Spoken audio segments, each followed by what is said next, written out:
नमस्कार दोस्तों, आप सभी का स्वागत है कहानी केंद्र में। आज आप सुनेंगे साहित्य अकादमी से पुरस्कृत मालगुडी डेज के लेखक आर के नारायण द्वारा लिखा गया उपन्यास स्वामी और उसके दोस्त का 15वां अध्याय, मैच से पहले।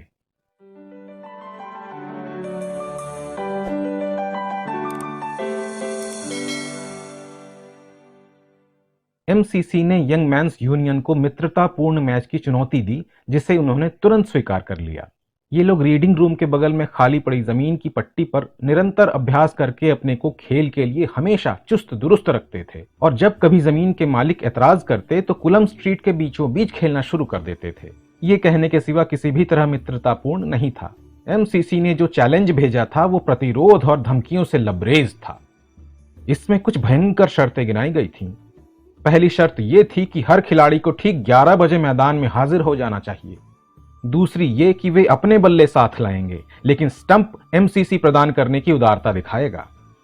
तीसरी बात सीधे तौर पर शर्त न होकर भी पक्का इशारा थी कि वे लोग जरूरत पड़ने पर इस्तेमाल करने के लिए 2 गेंदें भी साथ अवश्य रखें।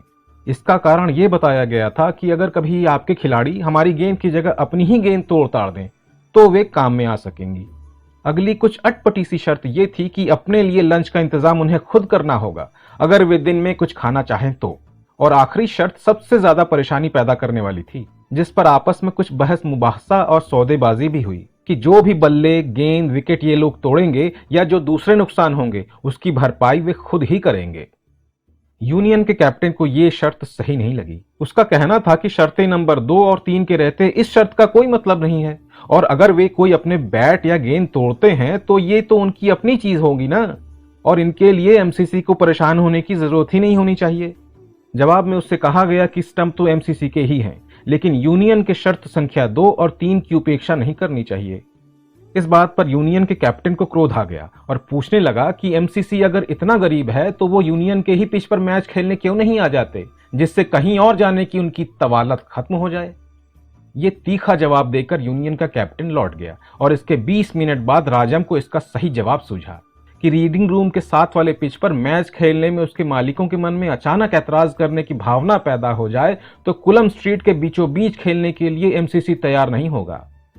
वापस जाने से पहले यूनियन के कैप्टन ने यह भी सवाल किया कि आखिरी शर्त में दूसरे नुकसानों की जो बात कही गई है उसे भी साफ साफ बताया जाए कि ये नुकसान क्या होंगे। इस सवाल पर राजम कुछ रुका, चारों तरफ देखा और एमसीसी मैदान से लगी इमारत की खिड़कियों और टाइलों की तरफ इशारा किया। 2 हफ्ते बाद आने वाले इतवार के दिन यह मैच खेला जाना है। मैच के कारण राजम की शांति भंग हो चुकी थी। उसे पूरा विश्वास था कि एमसीसी यूनियन वालों को बुरी तरह हरा देगा। जहां तक उसका अपना सवाल था, वो टीम को शर्मिंदा नहीं करेगा। मणि ठीक ठाक था, लेकिन प्रभाव नहीं डालता था। जरूरत पड़ी तो वो अपने सिर पर लेकर बॉल को रोक सकता था। उसकी बैटिंग भी बुरी नहीं थी, हालांकि उसका खेलने का ढंग कुछ अलग था। अपने बैट से वो विकेट के इर्द गिर्द पूरी घेराबंदी कर देता था, और अच्छे से अच्छा गेंदबाज उसके सामने हथियार डाल देता था।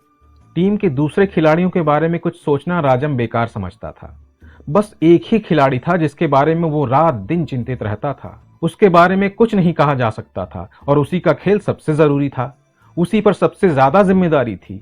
वो टीम का टेट था, और दूसरी टीम के 11 खिलाड़ियों को उसे आउट कर देना चाहिए था। लेकिन वो अस्थिर सा लगता था। मैच हालांकि 2 हफ्ते बाद ही होना था, उसे प्रैक्टिस की कोई चिंता नहीं थी। वो खेल के मैदान में रात का अंधेरा पड़ने पर ही पहुंचता था। राजम ने जोर देकर कहा, अब हर रोज कम से कम 1 घंटा प्रैक्टिस करना शुरू कर दो। राजम, ये तो ठीक है, लेकिन कोई रास्ता तो निकले। तुम हेडमास्टर से ये क्यों नहीं कहते? अरे नहीं, स्वामीनाथन ने चिल्लाकर कहा। तुम्हारे सुझाव के लिए मैं शुक्रगुजार हूं, लेकिन इस आदमी से कोई उम्मीद नहीं करना चाहिए। वो तुम्हारी पिछली मुलाकात को अभी तक भूला नहीं है। मैं परवाह नहीं करता, मैं सिर्फ ये चाहता हूं कि तुम्हारी प्रैक्टिस अच्छी हो जाए। अगर तुमने किसी भी बल्लेबाज को 5 मिनट से ज्यादा ठहरने दिया तो मैं तुम्हारा मुंह नहीं देखूंगा। रनों की तुम्हें परवाह नहीं करनी है, उसे तुम हम पर छोड़ सकते हो। मैच से 7 दिन पहले स्वामीनाथन ने महसूस किया कि उसकी शामें हमेशा से ज्यादा कीमती हो गई हैं। शाम को जैसे ही घंटी बजी वो मैदान में ड्रिल के लिए खड़ा हो गया, लेकिन नियम के अनुसार उसने अपनी कोट और टोपी नहीं उतारी। दूसरे सब लड़के सिर्फ कमीज पहने थे और धोतियां ऊपर की हुई थीं। ड्रिल मास्टर, जो चौकोर सा आदमी था जिसका सीना काफी चौड़ा था, बड़ी बड़ी नोकदार मूछें थीं, सिर पर फौजी रंग की सिल्क की पगड़ी बंधी थी। इस तरह खड़ा था मानो कैमरे के सामने फोटो खिंचवाने को खड़ा हो। उसने लड़कों पर एक तिरछी नजर डाली। मॉनिटर ने उल्टन घोड़े पर रखे चिकनाई से सने रजिस्टर को खोलकर एक एक करके हर लड़के का नाम बोला और हाजिरी लगाई। इसमें काफी टाइम लगा। इसके बाद ड्रिल मास्टर अपनी जगह से हिला, लड़कों की लाइन के पास आया और एक तरफ से अंत तक हर लड़के पर घूरती नजर डालते हुए निकला। छोटे कद का होने के कारण स्वामीनाथन लाइन के आखिर की तरफ खड़ा था। ड्रिल मास्टर उसके सामने पहुंचकर रुका, ऊपर से नीचे तक देखा और सख्ती से बोला, तुम्हें छुट्टी नहीं मिलेगी। कोट उतारो, टोपी भी उतारो। स्वामीनाथन ने तकलीफ जाहिर करते हुए कहा, सर मेरी तबीयत बहुत खराब है, आज मैं ड्रिल नहीं कर सकता कि तो गिर पड़ूंगा सर। सर मेरा ख्याल है। वो ड्रिल मास्टर के पीछे लग गया। ड्रिल मास्टर लाइन के आखिरी लड़के तक पहुंच गया था, लेकिन स्वामीनाथन उसके साथ चल रहा था। वो स्वामीनाथन पर जोर से लपका और बोला, तुम्हें क्या हो गया है? सर आप मेरी मुश्किल समझ नहीं रहे हैं। आप ये भी नहीं जानना चाहते कि मुझे क्या तकलीफ है। अच्छा हाँ बताओ, क्या तकलीफ है तुम्हें?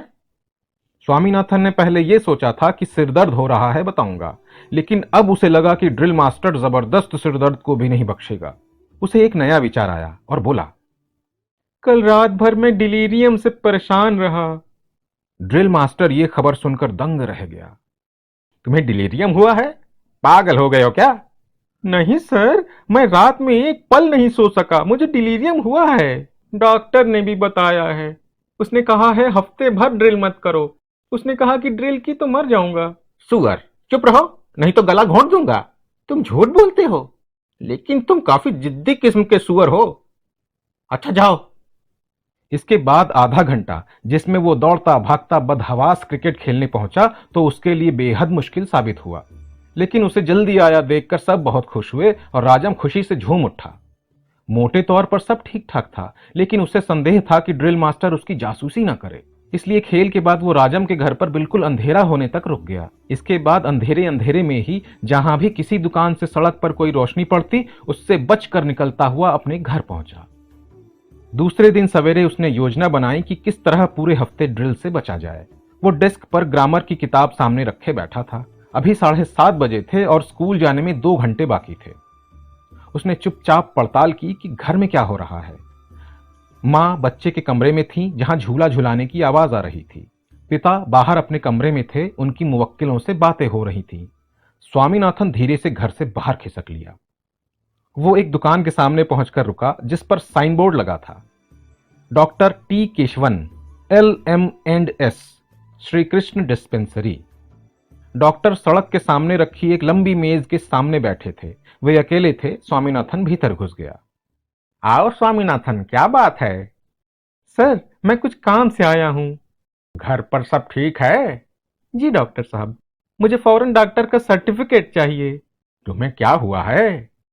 मैं आपको सच सच बता देता हूं, मुझे अगले हफ्ते यंग मैन्स यूनियन के साथ मैच खेलना है, इसलिए मुझे कुछ प्रैक्टिस करनी है। लेकिन स्कूल में क्लासों के बाद ड्रिल, स्काउटिंग वगैरह करनी पड़ती है। अगर आप मुझे ऐसा सर्टिफिकेट दे दें जिससे मुझे 4:30 बजे ही छुट्टी मिल सके तो हम मैच जीत सकेंगे। हाँ ये मैं कर सकता हूं, लेकिन इसके लिए तुम्हें कोई तकलीफ है ये बताना पड़ेगा। तुम्हें कोई तकलीफ है? स्वामीनाथन 1 सेकंड के लिए रुका, फिर बोला, जी डॉक्टर साहब, कुछ दिन से मुझे लगता है कि मुझे डिलीरियम है। क्या कहा तुमने? डॉक्टर ने चिंतित होकर पूछा। स्वामीनाथन को यह देखकर खुशी हुई कि डॉक्टर पर उसकी बात का एकदम असर पड़ा, इसलिए उसने कहा कि उसे बहुत ज्यादा तकलीफ है। लेकिन क्या सचमुच डिलीरियम हुआ है? डिलीरियम से तुम्हारा मतलब क्या है? स्वामीनाथन नहीं चाहता था कि उससे बहुत ज्यादा पूछताछ की जाए, लेकिन उसे डॉक्टर की सहानुभूति प्राप्त करनी थी। उसने कहा, जी डिलीरियम ही हुआ है मुझे। मैं ठीक से तो नहीं जानता कि क्या होता है, लेकिन ये एक तरह का पेट दर्द ही होता है। ये सुनकर डॉक्टर साहब इतनी जोर से हंसे कि उनके पेट में बल पड़ गए और सांसें रुकने लगी। जब चुप हुए तो उन्होंने स्वामीनाथन की पलकें खोलकर देखी, जबान खुलवाकर जांच की, सीने को ठक ठक करके परखा और फिर घोषणा की कि वो एकदम चुस्त दुरुस्त है।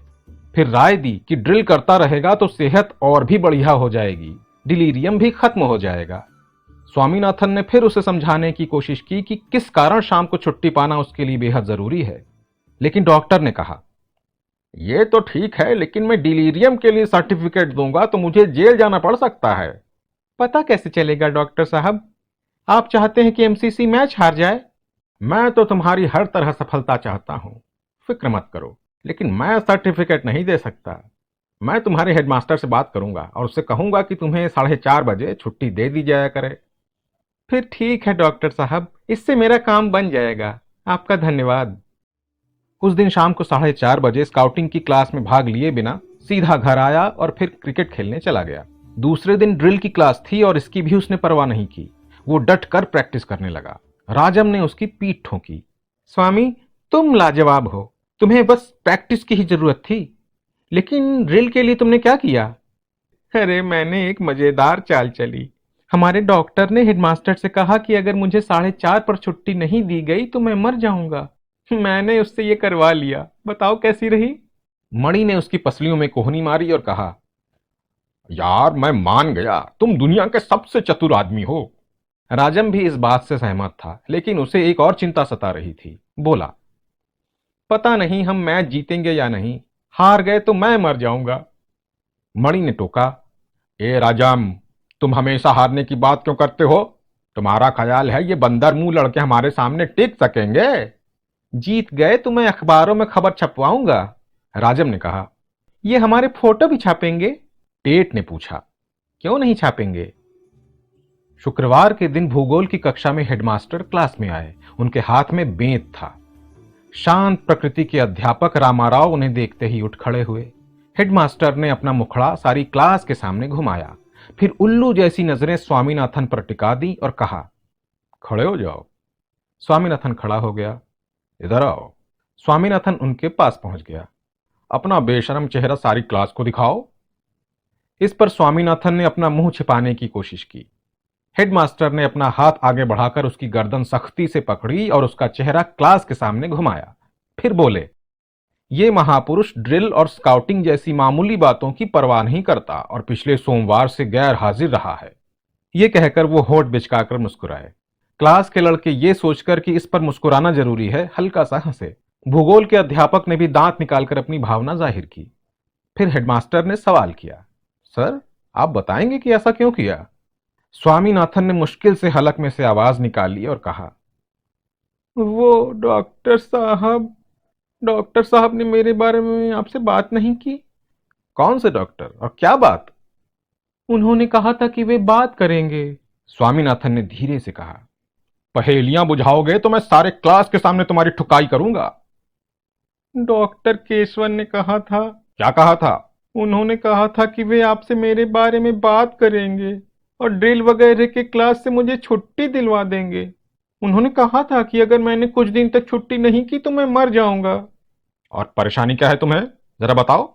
उनका डॉक्टर साहब का ख्याल है कि मुझे एक तरह का डिलीरियम है। जी हाँ। डॉक्टर से मिलने के बाद वो ये शब्द बोलना नहीं चाहता था, लेकिन आदत पड़ जाने से बोल गया। हेडमास्टर ने अध्यापक की तरफ मुड़कर अपनी भौहें ऊंची की। कुछ देर रुककर वो बोला, इसके बाद तुम मुझे क्या ज्ञान की बातें कहना चाहते हो? इसका मैं इंतजार कर रहा हूं। सर, मैंने सोचा उन्होंने आपसे बात कर ली है। उन्होंने कहा था कि कर लेंगे।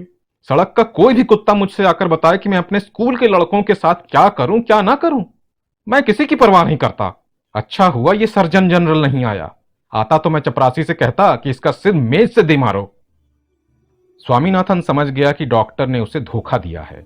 उसे डॉक्टर की मीठी मुस्कान याद हो आई जो ये बात कहते समय उसके चेहरे पर उभरी थी। वो ये सोचकर कांप उठा कि उस मुस्कान के पीछे कैसा शैतानी चेहरा छिपा था। उसके पीछे डॉक्टर केशवन का असली चेहरा था। उसने तय किया कि वो डॉक्टर को सबक जरूर सिखाएगा। उसकी मेज की दराज में सांप रख देगा और अगर वो बुखार से मर भी क्यों ना रहा हो, उसे कभी अपनी नब्ज छूने नहीं देगा। तभी उसके हाथ में बेंत पड़ा और बदला लेने की योजनाएं बनाने में बाधा आ पड़ी। बेंत हवा में लहराते हुए हेडमास्टर ने हुक्म दिया, अपना हाथ सामने करो। हर दिन की गैरहाजिरी के लिए हर हाथ पर 6-6 बेंत और अगले क्लास तक बेंच पर खड़े रहने की सजा। मॉनिटर, तुम्हें इसकी चौकीदारी करनी होगी। और श्री WS स्वामीनाथन, याद रखना, अगर फिर एक भी क्लास मिस किया तो मैं तुम्हें स्कूल के हॉल में नंगा खड़ा करके चपरासी से बेंत लगवाऊंगा। तुम मुझे पुलिस सुपरिटेंडेंटों, उनके लड़कों, नाती पोतों या बाबा दादाओं के नाम लेकर डरा नहीं सकते। मैं हिज मेजेस्टी की भी परवाह नहीं करता। उन्होंने स्वामीनाथन की गर्दन छोड़ दी और बेंत उठा लिया।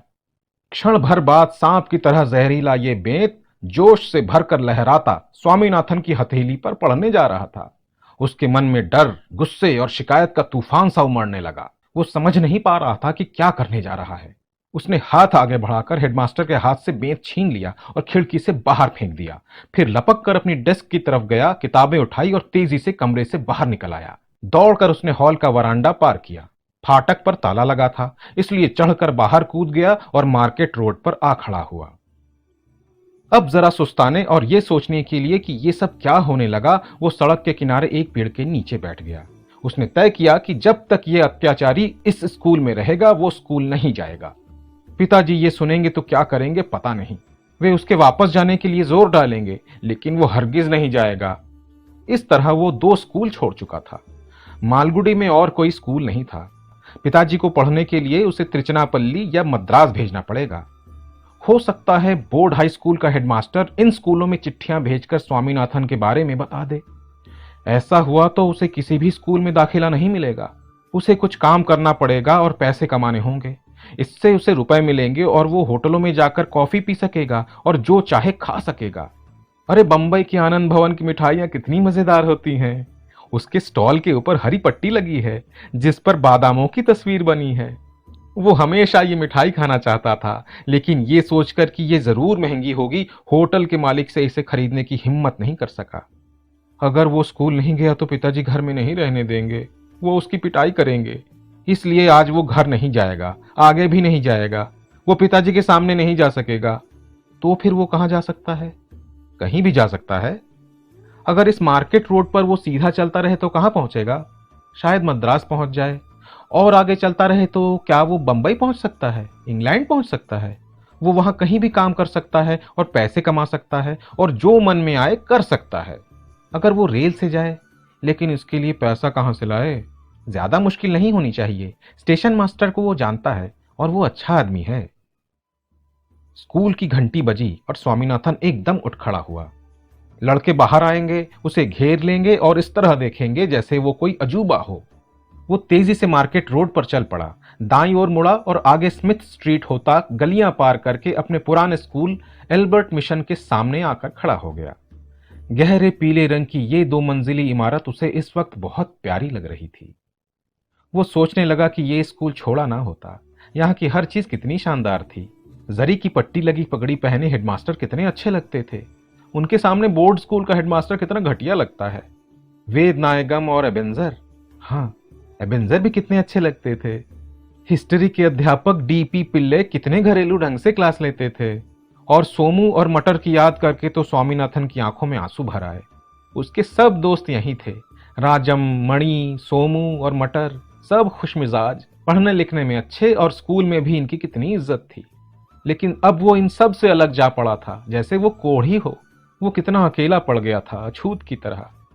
ये सोचकर अचानक उसे अपने से नफरत हो आई। अब इस स्कूल में वापस आने के लिए वो कुछ भी कर सकता था, लेकिन उसे वापस नहीं लिया जाएगा। ये सोचना ही बेकार है। इसके अलावा मालगुडी में और कोई स्कूल था ही नहीं। उसे भाग जाना चाहिए मद्रास और वहां कुछ काम करने लगना चाहिए। लेकिन भागने से पहले राजम और मणि से मिल लेना जरूरी है। वो स्कूल के फाटक के सामने टहलने लगा, लेकिन भीतर जाने की हिम्मत नहीं जुटा सका।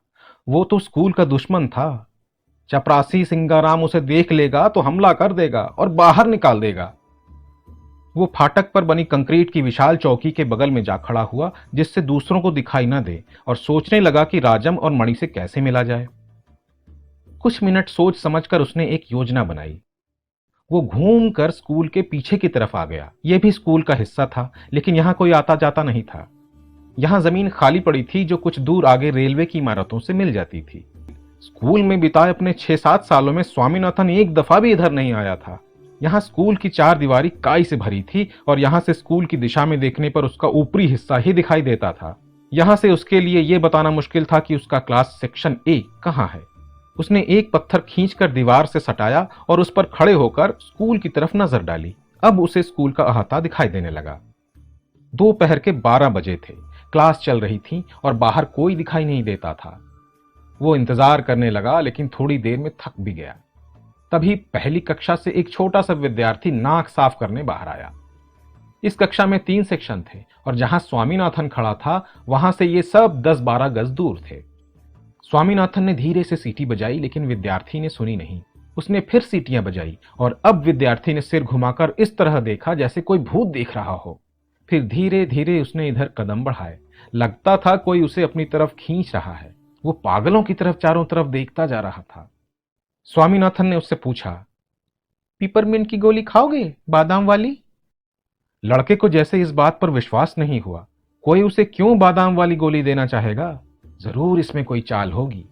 स्वामीनाथन ने अपनी बात दोहराई और लड़के ने झिझकते हुए हाँ कहा। ठीक है, स्वामीनाथन ने कहा, लेकिन अभी नहीं मिलेगी। इसके लिए तुम्हें मेरा एक काम करना पड़ेगा। दूसरे दर्जे के सेक्शन ए में जाओ और वहां राजम नाम के लड़के से कहो कि तुम्हारे घर से कोई आया है और उसे यहां लेकर आओ। फिर तुम्हें गोली मिलेगी, 2 भी मिल सकती है। लड़का थोड़ी देर चुप खड़ा रहा, जैसे पूरी बात अच्छी तरह समझ लेना चाहता हो। फिर भौहों पर बल डालकर बोला, सेक्शन ए कहाँ है? पहली मंजिल पर। लड़का ये सुनकर चुप हो गया, जैसे समस्या पर विचार कर रहा हो। क्या कहते हो? स्वामीनाथन ने पूछा, फिर कहा, अच्छा, मैं 10 तक गिनूंगा, उससे पहले जवाब दे देना, नहीं तो कुछ नहीं मिलेगा। 1, 2, 3। तुमने ऊपर जाने को कहा? हाँ, ऊपर। लेकिन मैं वहां कभी नहीं गया। आज जाकर देखो। मुझे रास्ता नहीं मालूम, बस सीढ़ियों से चढ़ जाना। वे अगर मैं वहां गया तो मुझे मारेंगे तो नहीं? अगर तुम्हें गोली चाहिए तो ये खतरा तो उठाना पड़ेगा। फौरन बताओ, जाओगे या नहीं? ठीक है, जाता हूं, मेरा इंतजार करना। ये कहकर लड़का चल पड़ा। 10 मिनट बाद जब वो लौटा, राजम उसके साथ था। दीवार के ऊपर स्वामीनाथन का सिर देखकर उसे ताज्जुब हुआ। यहां क्या कर रहे हो तुम? दीवार से कूद आओ, मुझे तुम्हारी सख्त जरूरत है। मेरी क्लास है, इस वक्त नहीं आ सकता। बेवकूफी की बातें मत करो, मुझे बहुत जरूरी काम है तुमसे। राजम कूद कर उसके साथ जा खड़ा हुआ। स्वामीनाथन का सिर दीवार के ऊपर से गायब हो गया। इधर खड़े लड़के ने आवाज लगाई, और मेरी गोली मुझे दो। अरे मैं तो भूल गया। स्वामीनाथन ने सिर निकालकर कहा, इधर आओ, ये लो। ये कहकर उसने 3 पैसे का सिक्का उसकी तरफ फेंका। तुमने तो पिपरमेंट की गोली के लिए कहा था। लड़के ने याद दिलाई। मैं तो 1000 बातें कह सकता हूं। स्वामीनाथन ने खुशकी से जवाब दिया। 3 पैसे काफी नहीं हैं, इनसे तुम गोली खरीद सकते हो। लेकिन तुमने 2 गोलियों का वादा किया था। चलो अब भागो, ज्यादा बहस मत करो सब्जी वाले की तरह, संतोष करना भी सीखो। ये कहकर स्वामीनाथन पीछे उतर गया। राजम, पता है स्कूल में आज क्या हुआ? मैं हेडमास्टर से लड़ाया हूं और मुझे निकाल दिया गया है। अब मुझे किसी स्कूल या क्लास में नहीं जाना है। तुम हेडमास्टर से लड़ आए? हाँ, वो ड्रिल की हाजिरी के लिए मुझे पीटने आया तो मैंने उसका हाथ मरोड़कर बेंच छीन लिया। मेरा ख्याल है कि अब मैं उस स्कूल में कभी नहीं जाऊंगा। अगर गया तो बड़ी परेशानी होगी। कैसे लड़के हो तुम भी, जहां भी जाते हो कोई परेशानी पैदा कर लेते हो, हमेशा हमेशा। राजम, इसमें मेरी कोई गलती नहीं थी। ये कहकर अपना पक्ष सही साबित करने के लिए उसने डॉक्टर केशवन की धोखेबाजी की कहानी कह सुनाई। तुम में अकल बिल्कुल नहीं है स्वामी, तुम बिल्कुल अनोखे इंसान हो। फिर शाम को प्रैक्टिस में शामिल होने के लिए मैं और क्या करता। यंग मैंस यूनियन से मैच कोई मजाक नहीं है।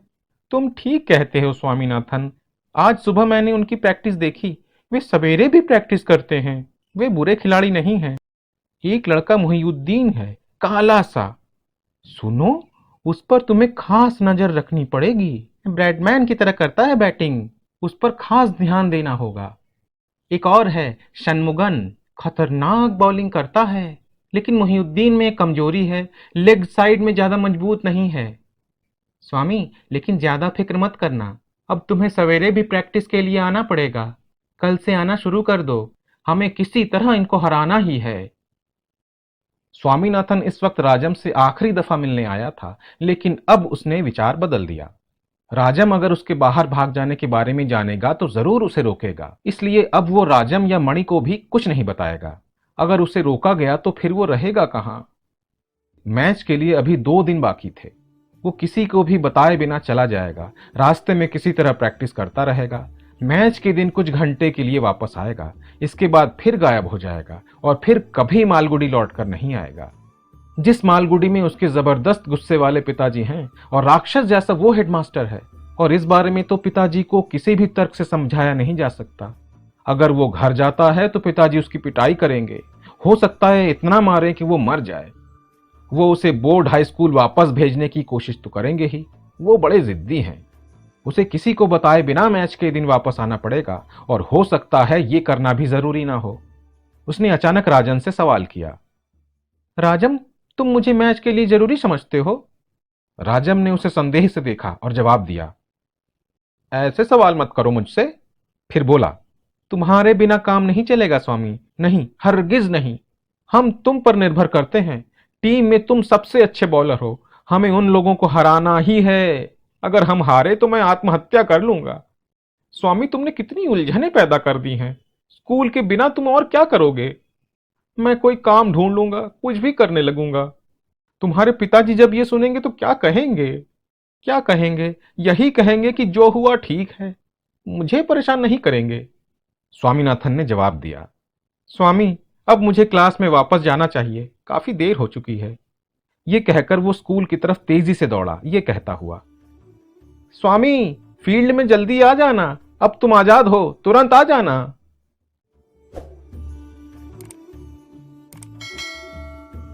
दोस्तों, अभी आप सुन रहे थे साहित्य अकादमी से पुरस्कृत मालगुडी डेज के लेखक आर के नारायण का लिखा उपन्यास स्वामी और उसके दोस्त का 15वां अध्याय, मैच से पहले।